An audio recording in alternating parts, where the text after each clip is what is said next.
நாம் இன்றைய பதிவில் சஷ்டி கவசத்தின் குறள் வெண்பாவிற்கான பொருள் விளக்கத்தை பார்ப்போம். அமரர் இடர் தீர அமரம் புரிந்த குமரனடி நெஞ்சே குறி என்ற வெண்பா குறள் வெண்பா வகையை சேர்ந்தது. குறள் வெண்பா என்பது 2 அடிகளை கொண்ட ஒரு வகையான வெண்பா ஆகும்.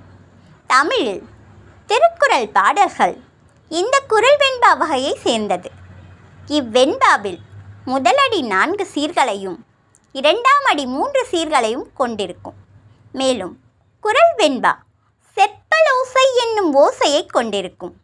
இங்கே அமரர் இடர் தீர அமரம் புரிந்த என்ற வரியில் அமரர் என்ற சொல் தேவர்களை குறிக்கிறது. இடர் என்ற சொல் இந்திரன் முதலான தேவர்கள் சூரபத்மனால் அடைந்த துன்பங்களை குறிக்கிறது. அடுத்ததாக வரும் அமரம் என்ற சொல் சில சஷ்டி கவச புத்தகத்தில் சமரம் என அமைந்திருக்கும். இங்கே அமரம் அல்லது சமரம் என்ற சொல் முருகப்பெருமானுக்கும் சூரபத்மனுக்கும் இடையே நடந்த போரை குறிக்கிறது. அதன் பின் குமரனடி என்ற சொல் ஈசனின் இளைய மகனாகிய நம் முருகப்பெருமானின் திருப்பாதத்தை குறிக்கிறது. அவர் என்றும் இளமை மாறாதவர் என்பதாலும் அவர் இங்கே குமரன் எனப்படுகிறார். நெஞ்சே குறி என்ற சொல் சஷ்டி கவசம் படிப்பவர்களின் நெஞ்சத்தை குறிக்கிறது. ஆக அமரர் இடர் தீர எனத் தொடங்கும் இக்குறள் வெண்பா தேவர்களின் துயர் தீர சூரனுடன் போர் புரிந்த குமரனது திருவடிகளை நிலையாய் நினைவில் நிறுத்துவாய் நெஞ்சே என்று பொருள்படுகிறது.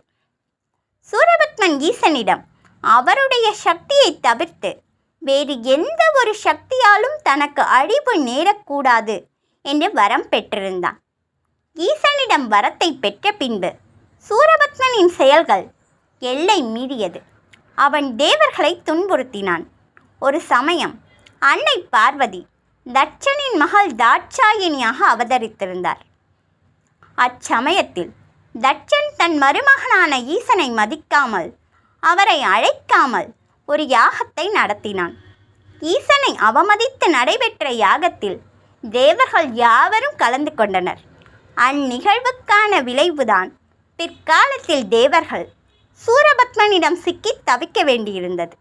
இடர்களை பொறுக்க முடியாத தேவர்கள் ஈசனை வேண்டி நின்றனர்.